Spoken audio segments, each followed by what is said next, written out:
하나님의 말씀은 시편 72편 1절부터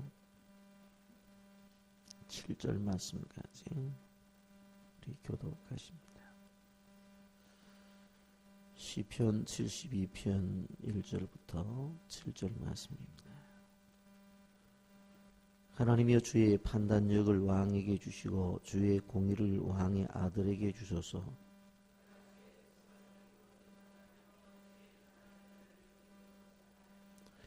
의로 말미암아 산들이 백성에게 평강을 주며 작은 산들도 그리하리로다.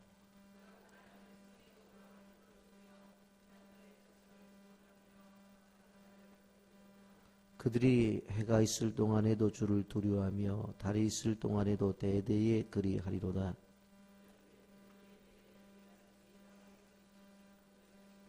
함께 봅니다. 그의 날에 의인이 흥황하여 평강의 풍성함이 달이 닿을 때까지 이르리로다. 아멘. 오늘 72편의 말씀을 보게 되어지면 표제에 솔로몬의 시라고 이렇게 되어 있습니다마는 72편을 정확하게 말씀드린다면 다윗이 솔로몬을 위해서 쓴 시다. 그렇게 말씀을 드릴 수가 있습니다. 오늘 1절을 보면 하나님의 주의 판단력을 왕에게 주시고 주의 공의를 왕의 아들에게 주소서라고 합니다. 왕의 아들에게 달라고 그렇게 말을 하죠. 그리고 20절에 가보면 이렇게 말씀합니다. 이새의 아들 다윗의 기도가 끝나니라. 결국 이것은 다윗의 기도다라고 하는 건데, 다윗 왕이 자기 아들 솔로몬을 위해서 지은 시가 시편 72편의 말씀이라고 하면 그것을 우리가 기억해야 됩니다.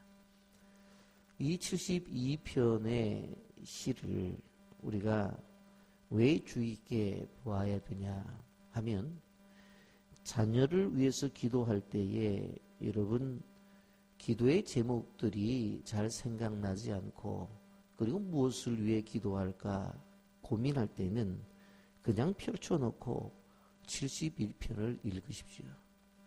그러면서 여기에 맨 나중에 19절 끝났을 때에 아멘, 아멘 한 것처럼 그렇게 하시면 됩니다.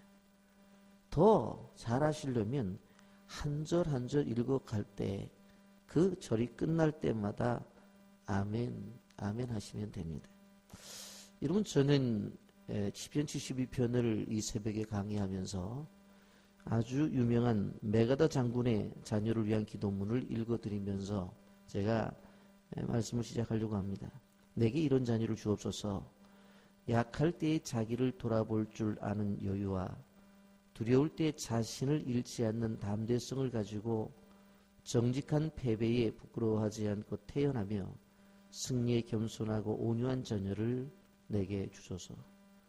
생각해야 할 때에 고집하지 말게 하시고 주를 알고 자신을 아는 것이 지식의 기초임을 아는 자녀를 주옵소서. 오나옵나니 그를 평탄하고 안이한 길로 인도하지 마옵시고 고난과 도전에 직면하여 분투 항거할 줄 알도록 인도하여 주옵소서. 그리하여 폭풍우 속에서 용감히 싸울 줄 알고 패자를 관용할 줄 알도록 가르쳐 주옵소서. 그 마음에 깨끗하고 그 목표가 높은 자녀를, 남을 정복하기 전에 먼저 자신을 다스릴 줄 아는 자녀를, 장래를 바라본과 동시에 지난 날을 잊지 않는 자녀를 내게 주옵소서. 이런 것들을 허락하신 다음 이에 더하여 내 자녀에게 유머를 알게 하시고 생을 엄숙하게 살아간과 동시에 즐길 줄 알게 하옵소서. 자기 자신에게 지나치게 집착하지 말게 하시고 겸허한 마음을 갖게 하시사 참된 위대성을 소박함에 있음을 알게 하시고 참된 지혜는 열린 마음에 있으며 참된 힘은 온유함에 있음을 명심하게 하옵소서. 그리하여 어느 날 나 아버지는 내 인생을 헛되이 살지 않았노라고 고백할 수 있도록 도와 주옵소서. 아멘. 이게 메가다 장군의 기도입니다. 여러분이 메가다 장군의 기도가 상당히 복음적입니다. 그렇기 때문에 또 여러분들이 자녀를 위해서 어떻게 기도할까 고민할 때에 이 메가다 장군의 기도문을 그대로 읽어가면 됩니다. 맨 마지막에 저도 두 아이를 기르는 아버지로서 이 메가다 장군의 고백을 보면서 저도 좀 마음의 생각을 해봤습니다. 그리하여 어느 날 나 아버지는 내 인생을 헛되이 살지 않았노라고 고백할 수 있도록 도와주시옵소서. 무슨 얘기입니까? 그 한 인생에 그 인생을 어떻게 살았느냐라고 하는 그 결과는 자식을 통해서 볼 수 있다는 거예요. 그렇기 때문에 자녀의 교육은 그 인생의 열매다라고 하는 것을 분명코 메가다 장군도 이렇게 이야기하고 있는 것을 보게 되어집니다. 여러분, 우리는 이러한 배경을 가지고 72편을 보게 되어질 때에 다윗의 기도 제목을 볼 수 있습니다. 다윗은 자녀를 위해서 은을 구하거나 금을 구하지 않고 소중한 것을 구하는 것을 보게 됩니다. 그런데 왜 처음부터 이렇게 소중한 것을 구하는가? 이것 하나면 다른 것들이 자동적으로 따라오기 때문에 그렇습니다. 그래서 우리는 1절을 아주 주의 있게 봐야 되는 것입니다. 다윗이 기도한 기도의 제목이 뭐예요? 1절에 보면 하나님이여 주의 판단력을 왕에게 주시고 주의 공의를 왕의 아들에게 주옵소서. 주의 판단력과 바로 주의 공의를 달라고 하는 것입니다. 여러분, 이것 우리가 기도해야 돼. 하나님, 저와 제 자녀에게 주의 판단력과 주의 의를 주옵소서. 아멘. 다 같이 따라서 하십시오. 하나님, 저와 제 자녀에게 주의 판단력과 주의 의를 주옵소서. 다시 한번 하나님, 저와 제 자녀에게 주의 판단력과 주의 의를 주옵소서. 여러분, 왜 이것을 구해야 돼요? 인간의 판단력의 한계는 온전한 판단을 할 수 없다고 하는 것입니다. 그리고 어떤 판단을 하게 될 때에 많은 실수가 있어요. 여러분, 사람들은 나름대로 판단할 때 자신이 가지고 있는 수치, 통계, 어떤 경제적인 동향 이런 것들을 분석해서 한다고 해요. 그런데 내일 일을 알 수가 없어요. 그런데 우리 주님은 어떤 분이에요? 내일 일만 아시는 분이 아니라 내년 일만 알 수 있는 분이 아니라 영원 전부터 영원까지 알 수 있는 분이에요. 여러분, 그런데 그 방향성이 무엇인가 하면 우리를 무너뜨리려고 하시는 분이 아니라 우리를 세워주시고 우리를 살려주시는 분이 우리 주님이에요. 그렇기 때문에 그 주님의 판단력에 내 인생을 맡겨야 돼.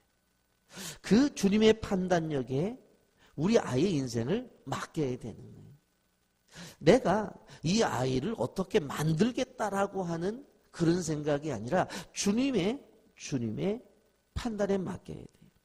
이런 믿음의 사람들은 한 가지 중요한 결정을 해야 됩니다. 그것이 무엇인가 하면 내 판단력을 가지고 자녀를 키우는 것이 아니라 주님의 판단력을 믿고 주님의 인도하심에 의존해야 된다고 하는 것입니다. 사람들은 공부를 좀 했다고 해서, 어떤 사람들은 사회적인 경험이 있다고 해서 자신의 문제를 판단하고 결정하려고 해요.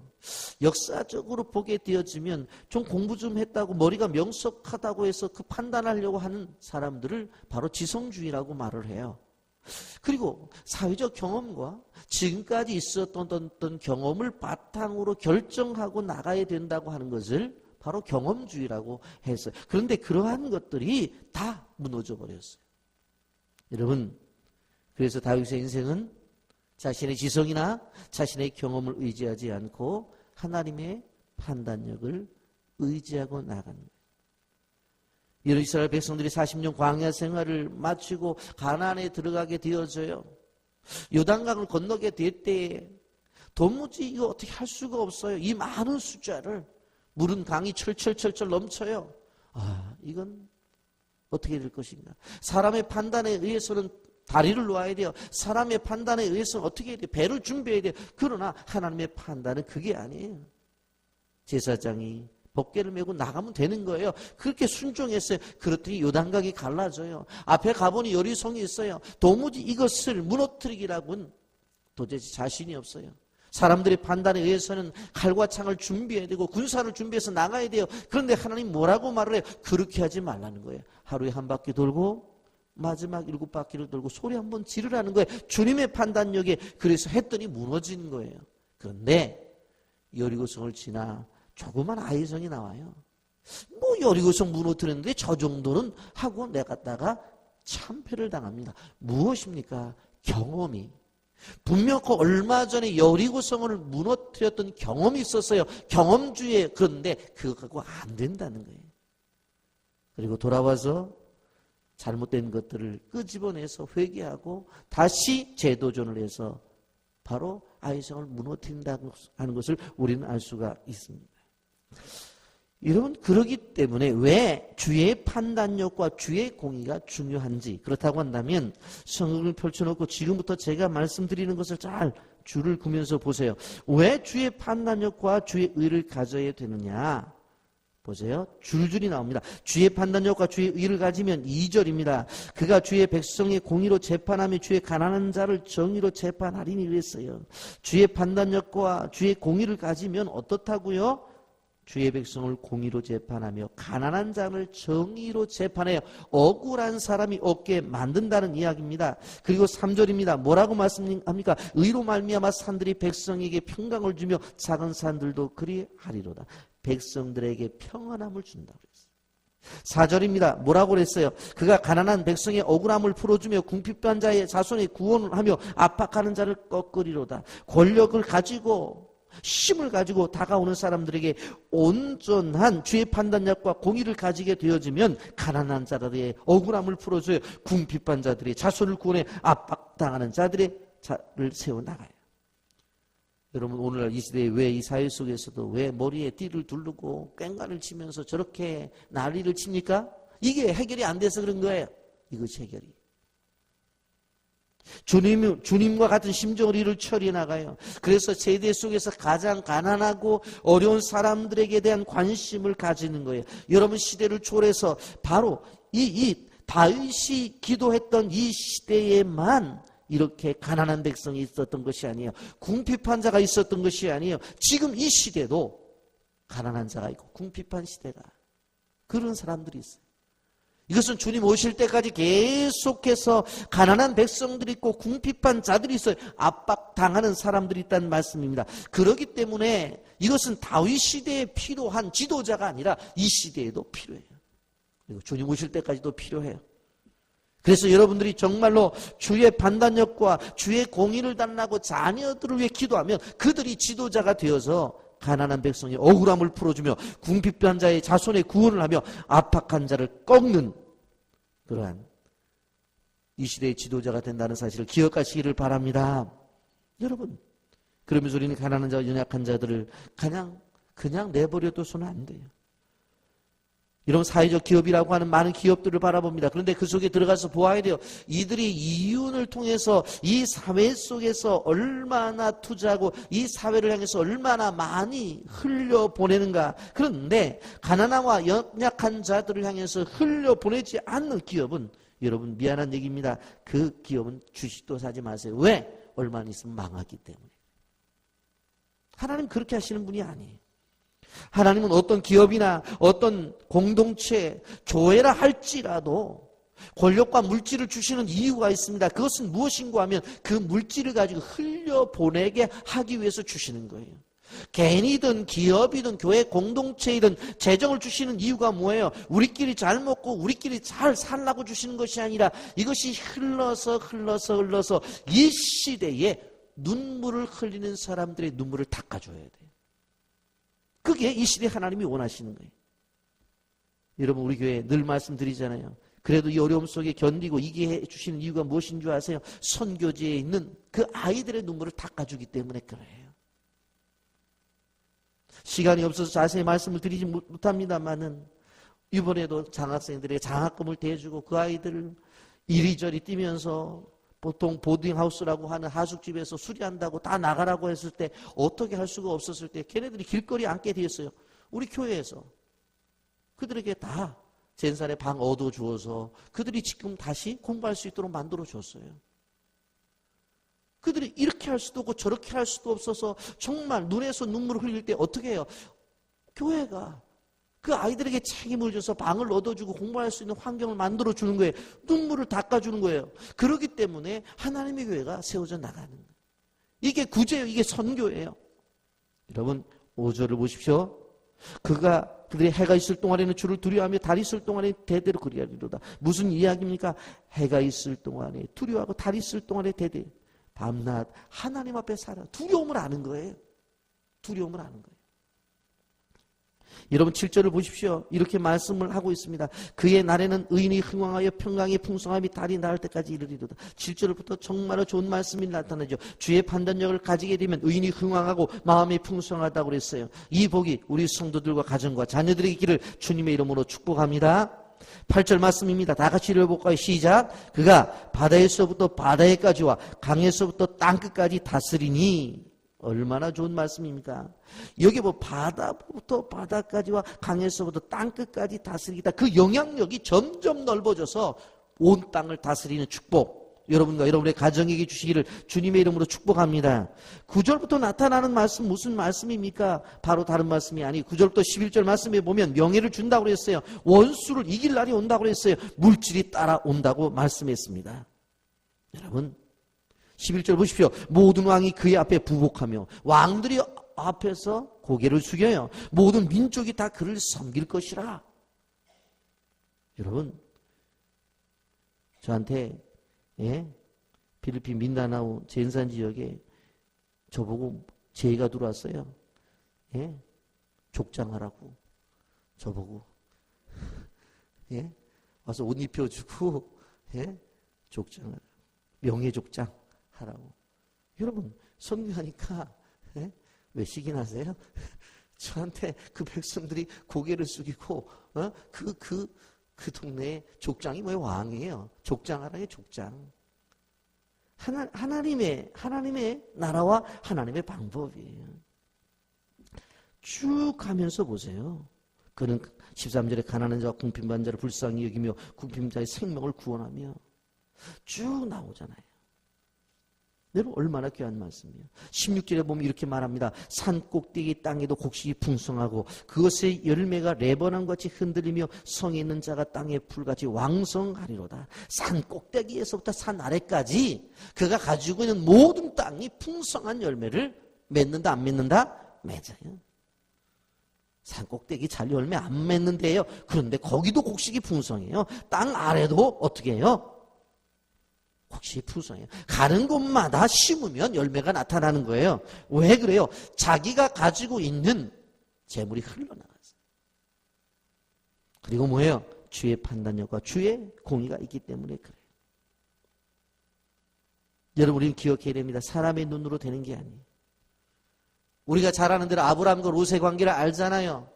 롯에게 선택을 하라고 그랬어요. 인간적 선택을 하잖아요. 눈에 볼 때 정말로 하나님의 땅 같다고 그랬어요. 갔어요. 그런데 그 소돔과 고모라 성이 뭐예요? 멸망당할 땅이에요. 그런데 하나님의 선택을 한 아브라함은 정말로 척박한 땅이에요. 그런데 나중에 그 땅이 젖과 꿀이 흐른 땅이 되는 거예요. 솔로몬이 처음부터 지혜가 남다르고 판단력이 뛰어난 인물은 아니었어요.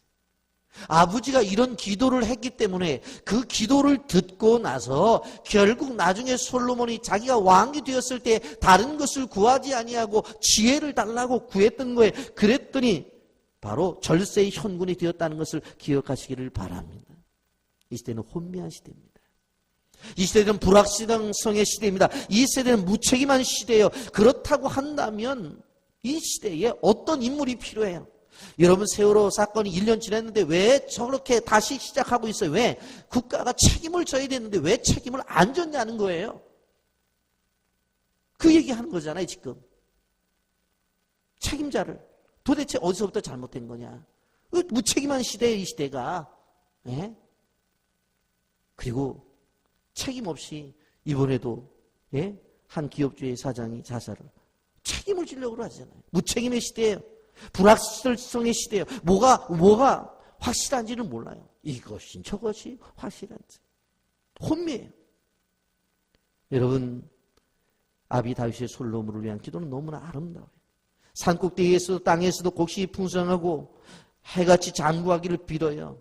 여러분, 이러한 축복이 있기를 주님의 이름으로 축복합니다.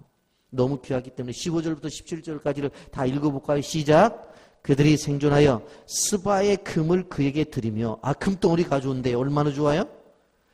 계속 있습니다. 시작. 사람들이 그를 위하여 항상 기도하고 종일 찬송한. 솔로몬을 위해서 항상 사람들이 기도하고 찬송해 준다고 그러니까 얼마나 좋아. 아멘입니까? 이런 축복이에요. 계속 있습니다. 시작. 산꼭대기 땅에도 곡식이 풍성하고 그것의 열매가 레바논 같이 흔들리며 성에 있는 자가 땅에 풀같이 왕성하리로다. 그의 이름이 영구하며 그의 이름이 해와 같이 장구하리로다. 사람들이 그로 말미암아 복을 받으리니 모든 민족이 다 그를 복되다 하리로다. 제가 5월달 가정의 달 설교를 준비하면서 쭉 자료를 조사하면서 이런 분 하나를 발견하면서 그렇구나. 누구냐? 아브라함 링컨이었어요. 그 사람은 이름이 아브라함이었어요. 그런데 그의 어머니가 그에게 기도한 내용을 보니까 기가 막혀요.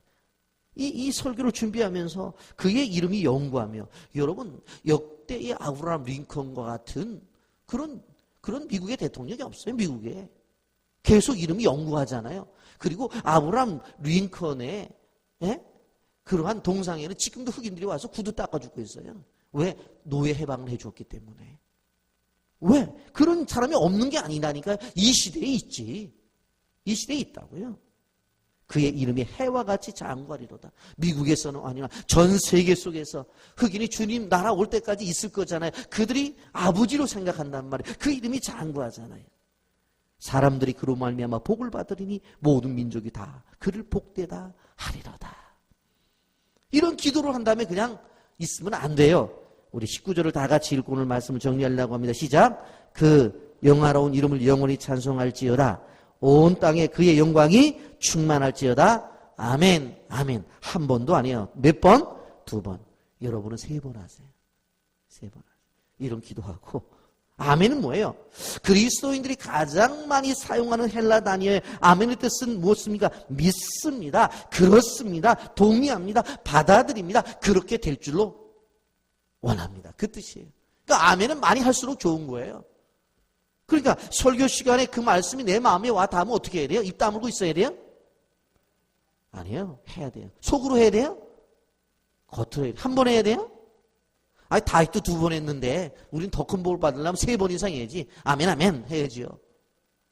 이 하나님이 복을 다 가르쳐 주시잖아요. 어떻게 하라고. 근데 내일 새벽은 아마 안 할 것 같아 보니까. 오늘은 하고. 우리 교회가 가지고 있는 참 어려운 점입니다. 제가 풀지 못하는 숙제입니다. 여러분 아멘 많이 하시기를 주님의 이름으로 축복합니다. 꼭 부탁해요. 72편을 책갈피를 펼쳐놓고 자녀를 위해서 괴로워요. 왜 이렇게 속을 새겨요? 할 때 다른 거 생각하지 말고 쭉 읽으면서 아멘, 아멘, 아멘 하고 아멘, 아멘 하세요. 메가더 장군의 자녀 기도문 인터넷 들어가면 있어요. 없어요. 나는 도대체 모르겠어요. 그러면 사무실로 오세요. 그러면 다음 주일날 우리 부목사님들이 친절하게 다 뽑아줄 거예요. 앞에다 놓고 읽으면서 아멘, 아멘 하세요.